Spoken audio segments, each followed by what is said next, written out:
한국직업방송 투데이 잡스 3.0 구독과 좋아요 부탁드립니다. 네, 오고 가는 수다 속에 피어나는 인사이트 뉴스는 네모다. 오늘은 뉴스는 경제다로 부동산 이슈를 짚어보겠습니다. 오늘 모실 분은요, 굉장히 인기가 많으신 연세대학교 정경대학 금융부동산학과 한문도 교수님과 함께하도록 하겠습니다. 어서 오십시오. 네, 안녕하세요. 네. 교수님, 요즘에 되게 바쁘시죠? 제가 TV에서 되게 자주 뵀습니다. 아, 네. 조금 많이 불러주시더라고요. 네. 인기가 많으시니까 많이 불러주시는 거 아닐까요? 모르겠습니다. 저를 하여간 불러주시면 가서 열심히 이제 청년들이나 무주택자분들 네, 맞아요. 정상적인 시장을 위해서 제가 아는 걸 최대한 말씀드리죠. 예. 너튜브 출연하시면서 많은 분들한테 받으신 제일 많이 받는 질문이 무엇일까요?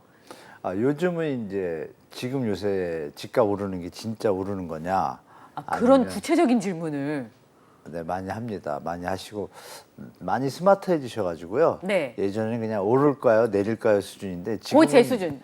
많이 바뀌었습니다. 오. 지역도 얘기하고 산업단지가 들어오면 앞으로 시장이 어떻게 좀 구체적이에요. 질문들 자체가 네. 상당히 구체적이시고 시장 예. 현황을 얘기하시면서 또 물어보고 이 정도예요. 그래서 많이 지식이 많이 좀 보편화돼서 좀 다행이라고 생각해요. 예전에 몰랐기 때문에 네. 일부 언론에서 기사가 나오면 그걸 100% 믿었잖아요. 그쵸. 그래서 연글 피해자가 생겼잖아요. 근데 지금은 이제 그 피해의 어떤 트라우마도 있으시고 물론 여전히 일부 언론들에서는 좀 편향적으로 기사가 나오긴 하지만 유튜브가 또 발전하고 또 젊은이 분들이나 이제 또 기성세대 분들조차도 유튜브를 보시면서 이제 정부의 어떤 진정성 그런 거에 대해서 교차로 체크를 다 하시더라고요. 네. 그러면서 이제 진실이 이제 나타나면 시장 판단력이 이제 보편적인 합리적인 판단이 되니까 시장에 실제로 거래량이나 예전 같은 매매가가 지금 막 폭발해야 되거든요. 이 정도 규제 하나 대책이고 이 정도의 특례보금자 이러면요 집값이 쭉 가야 돼요. 가야 되는데 안 움직이잖아요. 네. 네, 일시적 반등이냐 바닥이냐 이렇게 두 개의 안이 나오잖아요. 예전에 이런 안이 나올 일이 없어요. 무조건 올라갔어요. 근데 이게 안 올라가잖아요. 이런 자체에서 벌써 시장이 조금 뭐랄까요, 좀 합리적인 시장으로 바뀌는 과도기인 것 같아요, 제가 볼 때. 한편으로는 정보가 너무 많아서 네네. 판단의 어려움이 저는 많이 생기더라고요. 그렇죠. 특히 부동산 분야는 단어도 좀 난해하기도 하고 네. 생업에 예를 들어서 컴퓨터 학도가 열심히 하다가 프로그래밍 하시다가 네. 부동산 문제 오면 그냥 멍하죠 일단은. 그래서 공인중개사라는 제도가 그래서 있는 거고. 그렇죠. 왜냐하면 그 과정이 복잡하고 재산 관계가 왔다 갔다 하다 보니까 그런 부분에 대해서 이제 정부가 어느 정도 가이드를 해외처럼 해야 되는데 대한민국은 사실 부동산 정책 분야에서도 전 세계적으로 선진국 수준을 못 듣고 있습니다. 한 예로 전세 임대차 시장. 네. 임대차 시장도 요즘 또 안 좋은 일이 많잖아요. 우리 젊은 분들이 좀 마음고생이 심하신데 맞아요. 해외는 이런 일이 없어요. 그러니까 바꿔 말씀 올리면 정치하시거나 법을 만드는 분들이 직무유기를 한 거죠. 제가 볼 때 충분히 할 수 있는 능력이 있잖아요. 세계 1위인 반도체부터 여러 개가 있는데 의료보험도 1등이에요. 법 분야하고 정치 분야만 이상하게 진도가 안 나가서 이렇게 피해를 보시잖아요. 예. 그러니까 지금이라도 늦진 않았죠.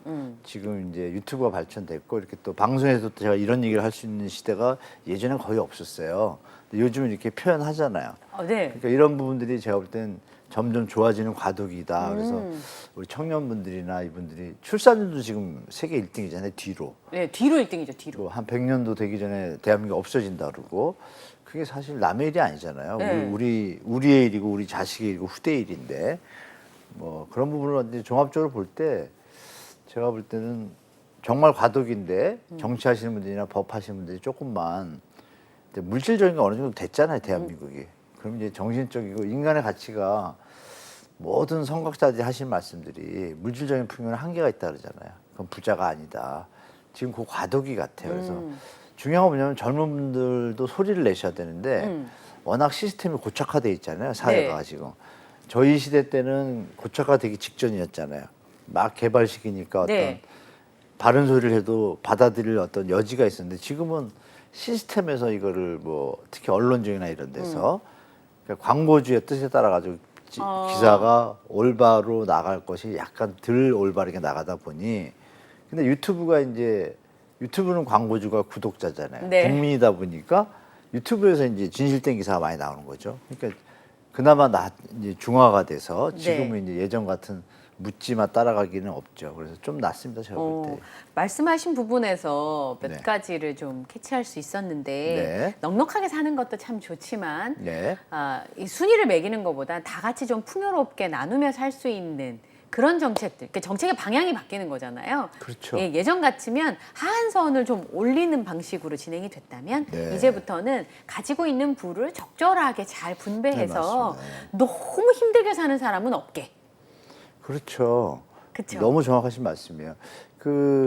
이런 사회 편익 비용에 대한 논문들도 있습니다. 그러니까 양극화가 심해지면 범죄율이 올라가잖아요. 맞아요. 근데 그 범죄율을 예방하기 위해서 돈이 또 들어가요. 그러니까요. 그러니까 소잃고 외양간 고치는 거예요. 다 같이 정신적으로 안정되면 묻지마 범죄가 일어날 소지가 없어지는 것이고, 근데 그 비용이 주택 거주 비용이나 청년들의 지금 말씀하신 그런 중화된 서로 같이 다 같이 가는 사회로 가면 모든 게 좋아지는 건 우리 뭐 스웨덴이나 이런 데 선진국 보면 알잖아요. 네. 그럼 이제 해야죠. 네. 저는 할 때가 됐다고 보고, 뭐 앵커님 말씀처럼 그런 분들이 좀 많아지면 네. 좀 빠른 시간 내에 대한민국이 좀 선진국으로 빨리 가지 않을까 좀 기대해 봅니다. 예, 정체적 지향점을 이제는 좀 바꿔야 되지 않을까 그런 제언을 좀 해주셨고요. 네. 요즘에 집값을 보면 아까 이제 그런 아주 현명한 질문을 했다고 하셨잖아요. 네네. 일시적으로 반등하는 거냐, 진짜 올라가는 거냐?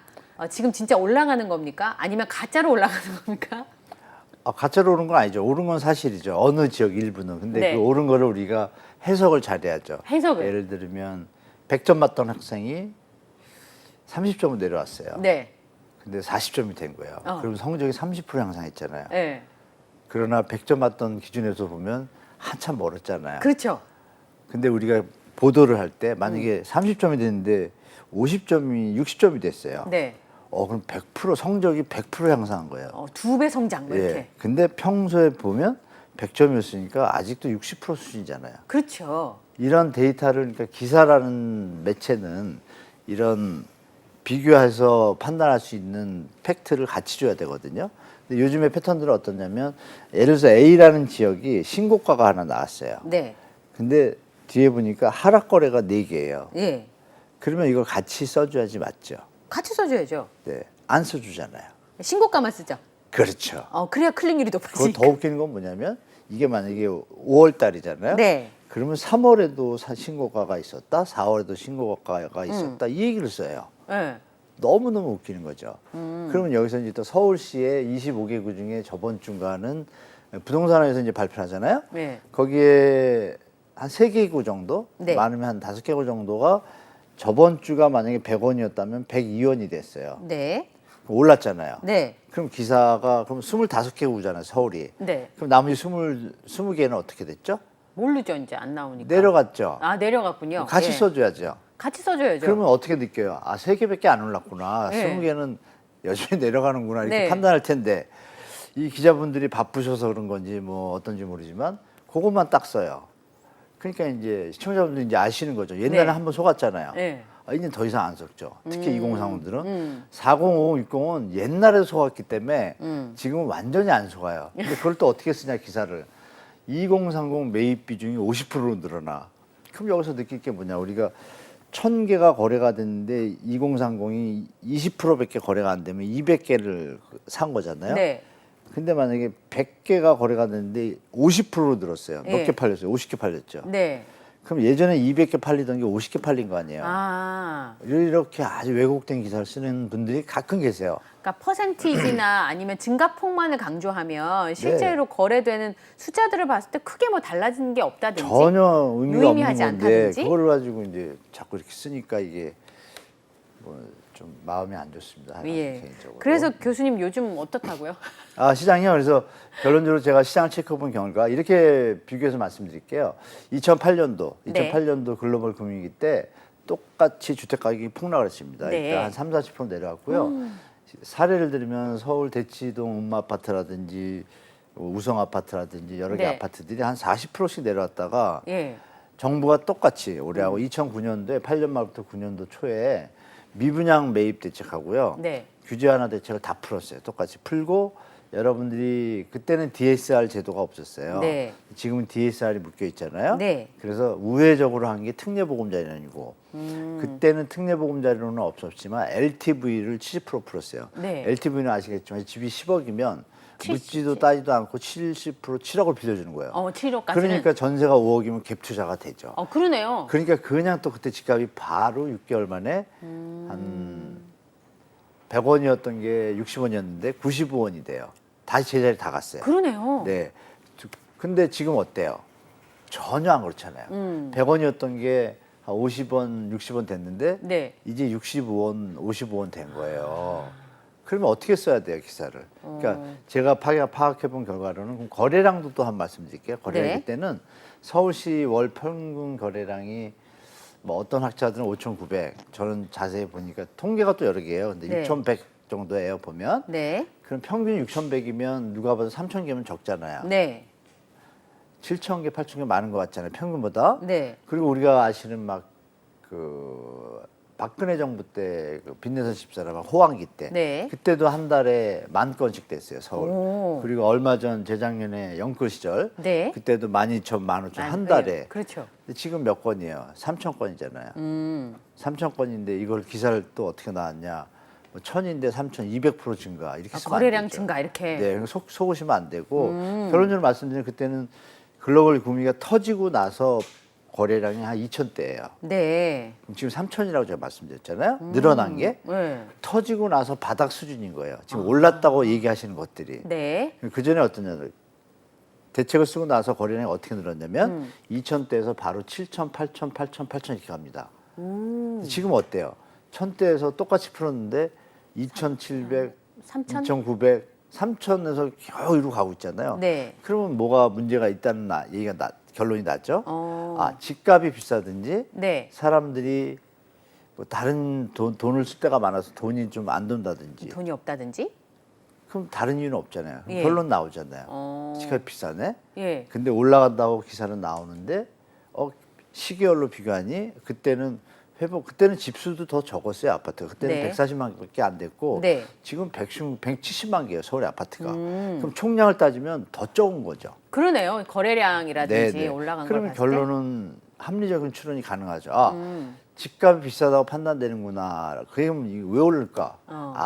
주식시장에서 보시면 막 내려가면 조금 자산가들은 이 정도면 많이 내려오지 않았나 하고 그때 매수를 들어가요. 조금, 예. 그걸 표현을 뭐라 그러냐면 낙폭 과대에 따른 추격 매수 이렇게 해요. 진짜 어렵다. 낙폭 과대에 따른 네, 추격 낙폭이 매수. 워낙 크니까 혹시나 하고 들어가죠. 네. 근데 아니나 다를까 가던 배는 한 방으로 가잖아요. 네. 그게 아직 7개월, 1년도 안 됐잖아요. 네. 7년 올랐고. 그럼 상식적으로 2, 3년 더 갈 것 같지 않나요? 네, 그러네요, 진짜로. 그 관점에서 본다라면 우리가 이제 경제 용어에서 데드캣 바운스라는 것처럼 WDB처럼 네. 이렇게 가다가 툭 갔다 쭉 가죠. 사람 이런 얘기 표현하면 안 되고 뭐 이렇게 던질 때 빠지려고 할 때 우리 물에다 뭘 던지면 물에다 네. 탁 던지면 안 빠지려고 틱 올랐다가 잠기잖아요. 빠지잖아요. 예. 뭐 그걸 이제 경제 용어에서는 이제 고양이에 비교해 데드캣 바운스라는데 데드캣 바운스. 고양이가 죽는 것 같은데 툭 튀는 거예요. 그때 어떻게 해요? 바닥으로 가잖아요. 네. 그러니까 그 상황이라고 저도 보고 있고 다른 분들도 많이 그렇게 보시는 것 같아요. 왜냐하면 이 경제 펀더멘탈이나 거래량 추세가 이어져야 되는데 못 올라가고 있고 네. 아시는 바와 같이 그럼 환경이라도 좋아야 되잖아요. 네. 미래에 만약에 우리가 돈을 많이 벌어 경제 성장이 높아지고 소득이 막 늘어나요. 그러면 지금 안 좋더라도 나중에 오를 가능성이 있다고 그렇죠. 따라갈 텐데 네. 무역 수지가 우리나라 대한민국 역사상 IMF 직전하고 똑같은 1년 2개월째 무역 적자고 모든 소득 상황도 좀 안 좋고 가계 연체율이 늘어나고 증권사 PF 대출 연체율이 위험한 수준으로 가고 있고 모든 게 안 좋으면 좀 조심해야죠. 그러면 사람들이 조심해지겠죠. 좀 있으면. 그렇죠.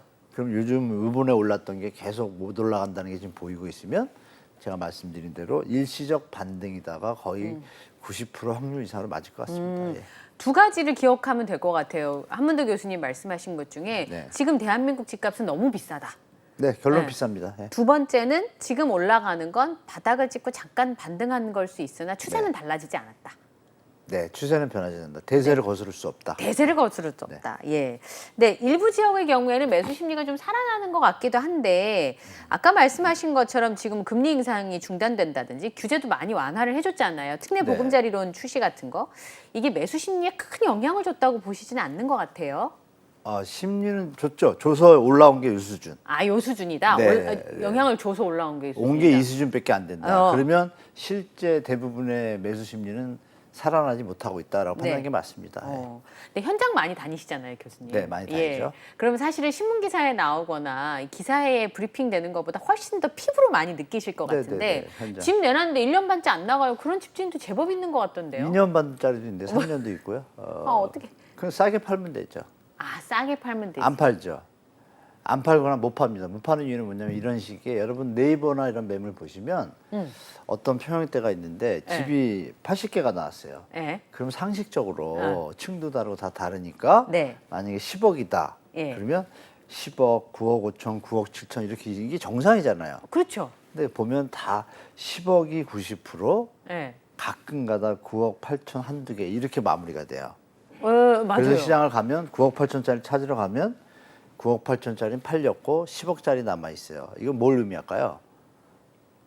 담합의 냄새가 짙지 않을까요? 그렇죠. 네, 그리고 실제로 담합행위가 많이 벌어지고 있습니다. 현장에서요. 네네. 근데 예전에 기억나실 거예요. 막 그 문재인 정부 때도 폭등할 때 담합행위가 문제가 돼가지고 뭐 감독청을 세운다 막 시끄럽다가 안 네. 세웠잖아요. 그럼 지금도 세울 때가 됐죠. 근데 아무 행위를 안 하잖아요. 그러니까 우리 시청자분들이 현명하게 미루어서 판단하셔야죠. 그럼 이 담합행위가 힘을 갖고 이어지는 순간은 언제까지? 지금 약해지기 시작하면 확 내려오겠죠. 왜냐하면 매도자분 입장에서 지금 답답하고 다른 데 쓸 돈이 있는데 이 가두리라는 표현도 있잖아요. 다들 어떤 형성되면은 내가 8억에 팔아야 되는 상황인데도 다 10억 받을 수 있어 하고 흔들고 가면 예. 기다리게 되잖아요. 더 받아준다니까? 근데 안 그러니까. 팔고 내가 급해지면 어떻게 돼요? 화가 나죠. 네. 그래서 현장에서 어떤 일이 벌어지냐면 그거 믿고 있다가 시간을 놓친 분들이 더 위험한 일을 당할 수 있잖아요. 사업을 하고 있는데 금세 자금이 필요한데 그죠? 그러면 이제 난리가 나는 거예요. 현장에서 그 공인중개사들한테 가서 그 소유주분이 그렇잖아요. 팔아준다며. 너희들 믿다고 팔아준다며 응.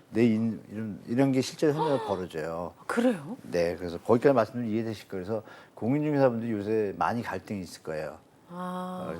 이렇게 뭐 했는데 자꾸 안 좋은 일들이 벌어지니까 이거는 좀 아닌 것 같다라고 느끼는 분들의 얘기를 제가 듣고 있죠. 그러니까 근데 그 바둑이에요. 조금 싸게 팔면요, 교수님. 그 뭐라 아파트 사는 그러니까? 분들이 난리 난다 그러던데. 그 사람들이 웃긴 사람들이죠. 그분들을 잡아야죠. 엄밀히 보면. 왜 시장에 개입을 하죠? 모르죠, 저는. 남의 물건에 대해서 재산권을 왜 침해하죠? 네. 그거를 나라가 해줘야죠. 안 하잖아요. 네. 그리고 안 하고 뭐 전문가분들이나 이런 좀 소리를 낼 수 있는 분들이 표현을 안 하잖아요. 그런 부분이 지금 많이 안타까운 상황이에요. 제가 보니까. 그래서 저도 얘기하고 있지만 다른 분들도 자꾸 얘기해 주면 그런 일들이 잡혀주면 정상적인 시장이 되겠죠. 그래야 정상적인 시장이 되고 피해자도 없고 미래의 희망을 갖고 있고 예산도 세울 텐데 지금은 그게 형성이 안 되는 시장이잖아요. 그래서 제가 볼 때는 정부가 시장을 연착륙이라는 명분 하에 네. 좀 왜곡시키고 있어요. 제가 볼 때. 그래서 좀 안타깝습니다. 아마 이게 더 뒤에 더 크게 일이 터질 수도 있어요. 자연스럽게 정리될 거를 억지로 붙잡으면 한꺼번에 터지니까. 네, 쌓였다가 네. 그러면 오늘 집을 오늘 팔릴까 그런데 여전히 안 팔리면 파산이잖아요. 네. 못 메꾸니까. 그런 일들이 현장에서 벌어지는 것처럼 우리나라 전체를 볼 때는 다 그게 수면 아래에 있을 거 아니에요. 그렇죠. 그럼 어느 정점에 가서 못 버틸 때는 동시에 막 터질 거 아니에요. 네. 그러면 이제 문제가 되죠. 국가 경제 진짜로 문제가 될 수가 있죠. 그쵸. 그게 동시다발적으로 벌어지면 네, 그 같은 시기가 것이라도? 멀지 않았습니다. 아이고 조심해야 될 라고, 것 같은데. 네. 근데 교수님 말씀을 듣고 보니까 그럼 정상적인 집값은 그런 게 있나? 그럼 뭐 그런 거를 이제 보통의 경우 나 이사 가고 싶은데 어느 지역에 어느 네. 정도가 적정한 금액인지 이런 거를 파악할 수 있는 방법이 있을까요? 자기 기준으로? 네. 그러니까 아니면 그 정상적인 집값이라는 게 시장에서 봤을 때, 네네. 예, 시장에서 그럼- 봤을 때 이 정도가 정상적이다. 네. 시장에서 보는 정상적인 그렇습니다. 전 세계 선진국 기준으로 보면 예. 여러분들이 많이 들으셨을 거예요. 자기 소득 대비 집값의 수준 배율이라고 해서 PIR 들어보셨을 PIR, 거예요. 네. 피난다고. PIR이 선진국의 평균이 한 7에서 8, 조금 센 데는 한 10 정도, 더 센 데는 우리나라는 12 10이 훨씬 정도예요. 넘잖아요. 지방하고 6대 강시는 10이 좀 넘고 네. 서울은 지금 뭐 16, 18, 19 뭐 이러는데 넘벼라는 또 포탈에서는 30으로 나와요. 그러니까 서울 집값은 너무 비싼 거예요. 수도권도 마찬가지고. 전 세계적으로 네, 봐도 그러니까 정상적인 집값에 높죠. 근데 정상적인 수치가 이제 고수치라는 걸 말씀드리고 세계에서 보는 게 네.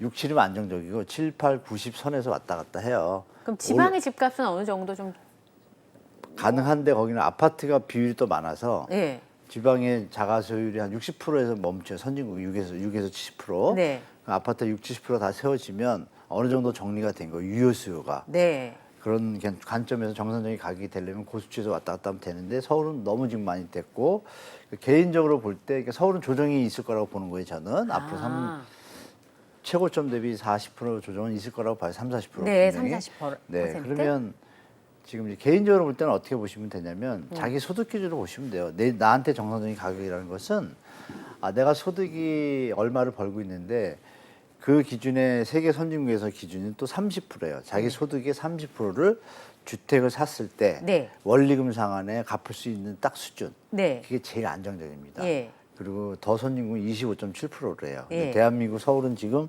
54%까지 가 있어요. 그래서 2배예요.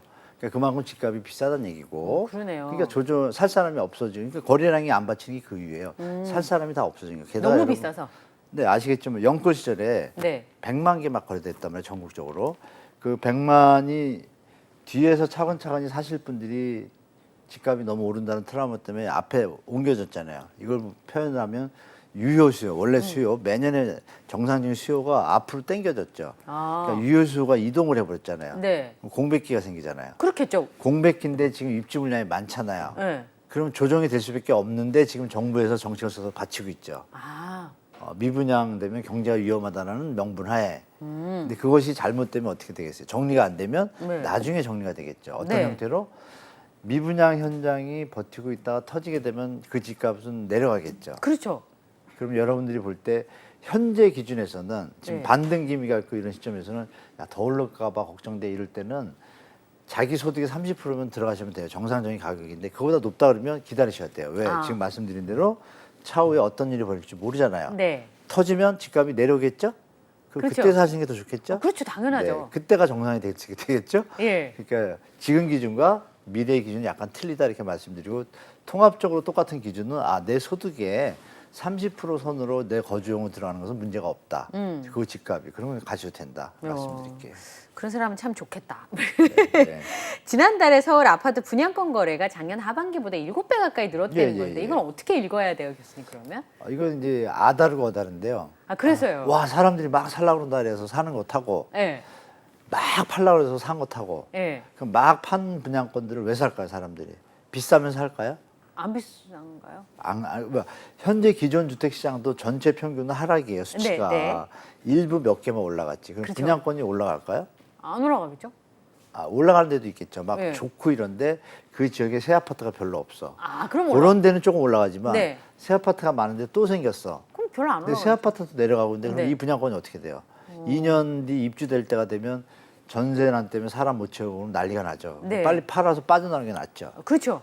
그러면 마이너스 필요도 팔아야겠죠. 네. 서울 뭐 동대문구 청량리동에 뭐 주상복합 아파트 이런 데들 지금 다 마이너스 피고 또 인천 송도도 마이너스 피가 좀 있고 그런 데가 많아요. 그러니까 분양권 늘은 것이 10개 현장이 있다라면 제가 볼 때 최소한 50% 이상은 싸게 파느라고 지금 정신없이 팔린 게 많다 보니까 그러니까 싼 맛에 네. 요즘 청약시장이 분양가 높아지잖아요. 그렇죠. 자꾸 올라가더라고요. 그러니까 이제 소비자 입장에서 그럼 이건 좀 싸게 파니까 살 수가 있지. 그러니까 간단해요. 합리적인 시장으로 되고 있는데 분양권을 가진 분들이 끝까지 가지고 와가지고 나중에 시세 차익을 놀리려고 하시지만 네. 시장 상황을 보니 만만치 않으니까 지금 정리하는 게 맞겠죠? 어. 뭐 그런 시장 현상으로 보시면 될 것 같아요. 그거를 가지고 7배가 늘었다, 시장이 살아난다 이러면 안 되죠. 내용을 들어봐야죠. 그렇죠? 네.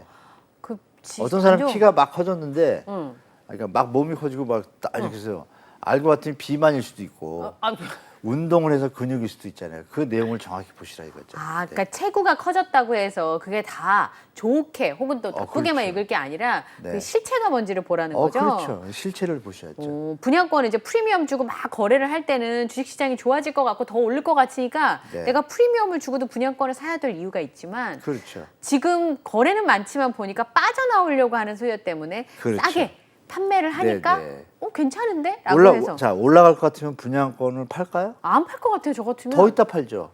견디죠, 우선. 요걸 잘 파가셔야 돼요. 아, 그렇군요. 그래서 7배 늘은 기사가 이렇게 나오죠. 분양권이 7배가 늘어 뭐 시장이 좋아지고 이렇게 뜨잖아요. 네. 반대 얘기죠. 어. 네, 해석은 그렇게 하시는 게 맞습니다. 근데 교수님, 그럼 왜 지금 이제 분양가가 자꾸 올라가요? 뭐 자재값 올랐다 그러는데 또 아는 분한테 여쭤보니까 전체 분양가의 자재값은 굉장히 미미하다고. 좀 막말로 하면 껌값이고 정상적인 학문적인 용어를 한다면요. 전체 이 철근 콘크리트 비용이 많이 올라가거든요. 예. 나머지 여러 분야가 있어요. 한 전체 건축 직접 건축비라고 그러죠. 네. 사업비에 택지가 있잖아요. 네. 택지가 있고 운영비도 있잖아요. 네. 땅이 있어야 되고 운영을 해야 되고 그렇죠. 건축을 해야 되잖아요. 네. 그 건축하는 중에서도 철근 콘크리트 값이 오른 거예요. 그러면 모체가 10이라 그러면 10에서 반 치면 20, 50, 예. 50에서 반을 치면 25인데 그 중에 반이 오른 거예요. 25의 반이 조금 올랐으면 결국은 전체로 보면은 10%에서 5%밖에 안 오른 거예요. 근데 중요한 건 집값은 얼마 내렸어요? 3, 40% 내린 데가 많잖아요. 네. 그러면 분양가 건축비 때문에 분양가를 비워서 이렇게 코스프레하면 안 되죠. 이것만 해도 한 두세 시간 얘기가 되는데요. 네. 자, 땅값이 건축비는 정해져 있잖아요. 네, 700만 그렇죠. 원인데 만약에 800이 됐어요. 네. 800이나 900이 됐어요. 그럼 평당 200 오른 건데 네. 땅값이 2배 오르면 어떻게 돼요? 얘가 1,500이 돼요. 그렇죠. 근데 지금 땅값이 어떻고 있어요, 지금 시장이? 내려가고 있잖아요. 내려가고 있죠. 네. 그럼 내려가서 얘는 상관이 없어요. 어. 전체 시장에서는 분양가가 내려와야 되는 게 맞아요. 근데 왜 시장 올라? 상황이. 근데 친토건족에서 네. 친시장적인 분들께서 분양가를 높이 받아야 수익이 남잖아요. 그렇겠죠. 그러면 이거를 앞에 전면에 내세우면 일반 대중들은 전문가가 아니시니까 그래 건설 그죠 원가가 올라서 분양가가 오를 거야라고만 보잖아요. 네. 근데 전문가가 올 때는 웃긴 얘기죠. 뭔 소리예요? 지금 원가의 바닥이 뭔 소리요? 이 바닥재가 100원이고 건축비가 50원인데 얘가 네. 60원으로 오르는 거예요. 얘가 50원 내리면 더 싸지잖아요. 그렇죠. 그걸 같이 얘기하죠. 어. 안 하잖아요. 네. 대한민국 언론에 약간의 문제점이 자꾸 좀 많다는 걸 다시 한번 말씀드릴게요. 그럼 교수님 갑자기 생각난 건데. 올라간 건 맞아요. 네. 건축비는 올라갔지만 전체 분양가 올라간다라고 갖다 붙이는 건 말이 안 되는 그건 거예요. 합리적이지 않다는 거잖아요. 그럼요. 네, 네. 그러면 지금 이제 그 아파트를 짓는 건설사 입장에 좀 기다렸다가 네. 뭐 분양가 상한제며 규제가 다 풀리고 나면 풀렸잖아요. 분양가를 그러니까 많이 받을 수 있는 거잖아요. 네, 네. 예전에는 받을 수 있는 게 딱 정해져 있었는데 네, 네, 네. 그 이상은 못 받으니까 네. 이제 지금부터 분양가를 세게 해서 이렇게 네. 해보려고 애를 쓰는데 시장에서 안 사면 어떻게 돼요? 그럼 좀 내려갈죠. 미분양이 나면 더 힘들거든요. 네. 기억하시면 4월 달에 원래 서울이나 수도권 분양 물량이 많았어요. 네. 근데 분양을 안 하는 거. 안 했어요. 안 한 이유는 뭐냐면 네. 실거주 의무 폐지가 해결이 안 됐어요. 그러니까 쉽게 말하면 실수요자들은 지금 살 생각이 없어요. 투기 수요들만 지금 시장에서 움직여요. 그렇죠. 제가 볼 때 현재 시장이 실수요자들은 워낙 높기 때문에 안 맞아요. 갭이 벌어져 있어요. 엄두가 안 나요. 그래서 거래량이 안 받치는 거예요. 실제 시장이 살아나려면 투자 수요가 들어오면서 실수요도 따라줘야지 시장이 연골체처럼 그렇죠. 살아나는 건데 지금 그게 없잖아요. 그러니까 뭔가 거품이 낀 시장 상황인 거예요. 그래서 네. 지금 말씀하신 것처럼 분양가를 높이려고 막 하고 언론들은 나오지만 막상 나온 분양가를 보면 기존 주택 대비해서 현재 내려간 가격에 비해서 별 차이가 없어요. 그럼 새 집인데 그러니까 완판이죠. 그렇죠? 네. 근데 그거는 분양가 상한제가 적용이 됐었어요. 서울은 그 정권 요번에 분양한 것들이 5월 달까지 네. 관리처분 인가하고 사업 시행 뒤에 받았기 때문에 해당인데 5월 달부터 나오는 거는 분양가 상한제 적용이 안 되는 단지들이 있어요. 네. 그 단지들은 지금처럼 사장이 높게 받고 싶잖아요. 네, 그렇죠. 난 근데 많이 시장 받고 상황을 보니까 옆에 집값이 새 집인데 10억인데 옆에 집값이 6억이면 이거 팔릴까요? 안 팔리 당연히 헷갈리잖아요. 네. 지금 헷갈려서 지금 천천히 하고 있는 거예요. 기다리고 있는 거예요. 아. 그러면 그분들이 그러면 안정적으로 사업을 하려면 어떡할까요? 야, 이거 10억은 너무하다. 네. 10억 받으려다가 만약에 미분양이 나가지고 2년 가면 금융비용 다 터지면 남는 게 없다. 그러면 8억 5천이나 9억에 팔면 한 방에 팔리나 체크를 해보겠죠. 네. 그러면 8억에는 완전히 무조건 팔린다는 설문조사가 있을 거 아니에요. 네. 그럼 8억에 팔아야 되는데 네. 분위기에는 건축비 막 이러니까 아, 기존 주택이 6억이면 8억. 근데 원래 시장은 재작년만 해도 10억짜리잖아요. 지금 네. 솔직히 말하면. 네. 그러면 우리가 객관적으로 봐야 되는 거예요. 최고점 대비 현 신축 분양가가 네. 20-30% 내려온 가격이야. 그러면 좀 얘기가 되잖아요. 네. 그 고민들을 하고 있어요. 그러니까 시청자 여러분들이 요즘 분양가에 대해서 높다 기사들이 자꾸 나오잖아요. 그 얘기는 딱 그거밖에 없어요. 건축비가 올라서 높다는 얘기밖에 없어요. 네. 팩트를 잘 보셔야 돼. 제가 근데 설명해 드렸잖아요. 네. 건축비만 올라가지고는 집값이 이렇게 오를 수가 없어요. 정상적인 시장일 때는 오르겠죠. 그만큼. 네. 지금 정상적이 아니잖아요. 집값이 막 내려가고 있고 거래가 안 되고 있고 네. 연체가 쌓여 있고 경매 물건이 늘어나고 있는데 어떤 일이 벌어질지 모르는데 네. 그럼 제가 소비자라도 경매 물건 사는 게 더 싸겠네. 가서 리모델링 3천 하는 게 훨씬 쌌네. 이러면 그렇죠. 수요가 이동하잖아요. 또. 네. 이런 여러 가지 요건들을 볼 때 현재 시장에 대한 설명이나 친시장적 언론들의 어떤 보도들은 우리가 좀 거를 건 거르고 보셔라. 특히 유튜브를 같이 크로스 체크하셔라 말씀드릴게요. 예. 그러니까 어떻게 보면 건설사가 밀당하고 있는 거네요. 건설사 입장에서 밀당 개념이 아니라 지금 최대한 수익을 남기고 싶어서 네. 최선의 방법을 찾고 있다 보니까 시간이 자꾸 늦어지고 있는데 그 사이에 금융비용은 또 나가고 있잖아요. 그러니까 고민에 빠져 있는 거예요 지금. 그래서 제 생각에 더 이상 버티는 힘든 시점이 올 거 아니에요. 네. 그러면 실거주문 폐지가 안 된다고 판단되면 지금 빨리 움직일 겁니다. 왜? 빨리 싸게 팔든지 뭐 더 버티기 힘드니까. 그렇죠. 그럼 내년 총선이 끝나야 법안을 고칠 수 있는 여건이 되니까 실거주문 폐지는 법안 개정 사항이거든요. 네. 그러면 내년 4월까지는 답 없잖아요, 시장에. 네. 4월까지 버티냐 안 버티냐의 문제가 있겠죠. 아. 건설사가 버티면 싸게 가서 팔아야겠죠. 네. 그러니까 이런 변동성이 많은 시장이 지금부터 내년 봄까지 있는 거예요. 네. 한 1, 2월까지. 네. 이 막 변동성이 있고 내려갈 가능성이 조금 더 높은 시장 상황에서 굳이 지금 막 추가 매수하는 사람은 오. 조심하시라고 제가 말씀드린 이유가 그런 이유죠. 예. 실제로 시장에서 제가 말씀을 안 드리는데도 말씀드린 것처럼 거래량이 안 늘어나잖아요. 네. 그래서 저보다 더 샤프하신 거예요, 시청자분들이. 이제 이거 좀 이상한 거죠. 네. 네, 네. 그러면 예전에는 분양만 받아도 로또였잖아요. 왜냐하면 구축보다도 신축인 분양가가 더 싸게 나오니까. 당연하죠. 되기만 되면 그거는 진짜 로또인데 로또죠, 네. 지금 말씀하신 네, 네. 경우는 구축보다 훨씬 비싼 분양가들이 나오면 그 들어가면 안 되는 거네요. 정말 조심해야죠. 그러니까. 2009년, 7년도, 8년도에요. 네. 그때도 이게 똑같은 일이 벌어졌습니다. 2009년, 그래서 마이너스 2008년. 피 나오고 난리 네. 났었고 조합들이 거의 충격을 받아가지고 네. 12년도, 11년도부터는 착한 분양가. 왜? 더 이상 이렇게 가기 힘드니까 네. 우리 조합원들이 모여가지고 긴급총회라는 거예요. 네. 이게 지금처럼 막 계산하다 시간만 가고 이자가 더 나가니까. 이점 많이 나가요. 남는 돈이 10억인데 이자가 20억 남으면 얘기가 안 되잖아요. 그렇죠. 그러니까 긴급회의를 해가지고 안 되겠다. 우리 조합원 분양가 빨리 낮춰서 싸게 팔고 빨리 금융비용 이자를 줄이는 게 남는 거다. 이렇게 파는 데 가지고 그때 나온 게 착한 분양가. 어. 건설사는 가만히 있는데 조합원분들이 서로 나서가지고 건설사는 수익을 더 남기고 싶으니까. 네. 근데 조합원들이 나서셔가지고 착한 분양가로 계속 했죠. 근데도 안 됐죠. 분양이 미분양됐죠. 네. 그런 식이 올 수도 있지 않을까요? 어. 시장 조심하시라고 제가 좀 말씀드리겠습니다. 그러면 분양가가 좀 낮다고 판단되는 뭐 분양가 상한제를 적용받는 민간 아파트라든지 네네네. 공공에서 분양하는 택지지구라든지 좋죠. 그런 거는 괜찮지만 좋죠. 그런 건 될 수 있으면 좋습니다. 괜찮은 게 아니라 좋습니다. 아, 냉정하게 분양가. 판단하시죠. 네. 집은 여러분 한두 푼이 아니잖아요. 너무 이건 비싸요. 좋아, 이건 안 좋아 이렇게 흐름대로 물론 이제 좀 맞는 말씀인데 네. 우리 시청자분들 중에서 내 집 마련이나 투자 개념이나 뭐 또 매도 개념, 자산 관리 개념에서 볼 때 좋은데 안 좋은데 이러면 시간이 가요. 근데 지금은 변동성이 심한 시간이니까 지금은 압축해가지고 한 하루 이틀 시간 들이셔가지고 냉정하게 계산해 보셔야 돼요. 좀 집중적으로. 좋냐 안 좋냐 확실히 좋은데 A, B, C냐 네. 안 좋은데 A, B, C급이냐 그 시나리오 이렇게 한두 개 해놓으시고 경제 상황이 좋아지면 몇 점 점수를 매긴 다음에 자기가 딱 하나 골라야 돼요. 그래야지 흔들리지 않지. 네. 뭐 좋아졌다 안 좋아졌다 이러면 계속 흔들려요. 그러니까 그 자산 관리 하실 분이나 내 집 마련이 급하신 분들은 그렇게 하시고 네. 좀 여유가 있거나 그런 분들은 내년까지 충분히 기다려도 올 연말까지 뭐 내년 초까지 보셔도 전혀 문제 없는 시장 뭐 이렇게 말씀드릴게요. 그러니까 연말까지 충분히 기다려도 괜찮은 시장이면 지금은 좀 발품을 파셔서 가격 변동이 어떻게 되는지, 그죠?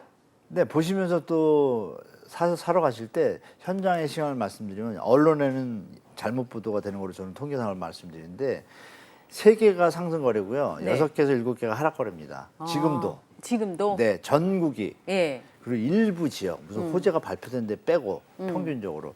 그런데 이제 그 평균 통계 방식이 좀 달라가지고 전체 수치는 마치 많이 오른 것처럼 왜곡되게 나오지만? 나와요. 그래서 제가 한국부동산원에 계속 지금 방송에서 말씀드려요. 아무런 얘기 없잖아요. 제가 하는 얘기가 맞거든요. 표본이 잘못됐어요. 표본은 아직도 오픈을 안 해요. 아, 그래요? 네, 표본이 5천 세대가 있는 집을 한 집이 집값이 1억이 오르면 5천억이 올랐죠. 이걸 가중 계산하는 평균 방식이 있어요. 그럼 어느 단지를 표본으로 한지 맞아야지 통계가 맞죠. 맞아요. 예. 야, 그걸 오픈을 안 해요. 그러면 그러니까 100% 믿지 마셔라. 그 네. 통계를 차라리 현장을 보셔라. 현장에는 3개가 상승했는데 한 5천1억 오르고 있고 하락한 거래들은 5천에서 3, 4억까지 있어요. 실제 현장. 그러니까 발품 파시면 꼭 지금 사실 분들은 한 7군데 이상 공인중개사 가시면 시세 지금 호가보다 무조건 10에서 20% 다운된 거 매입할 수 있습니다. 오늘 반가운 소식까지 네, 교수님께서 네, 네. 전해주셨습니다. 얘기를 하다 보니까 끝났어요, 교수님. 아, 오늘, 네네. 네, 뉴스는 아, 제가 경제다 너무 재밌게 들었습니다. 한문도 네. 교수님과 함께 최근의 부동산 시장에 대해서 좀 짚어봤습니다. 오늘 나와주셔서 너무 고맙습니다. 아, 네, 감사합니다. 예.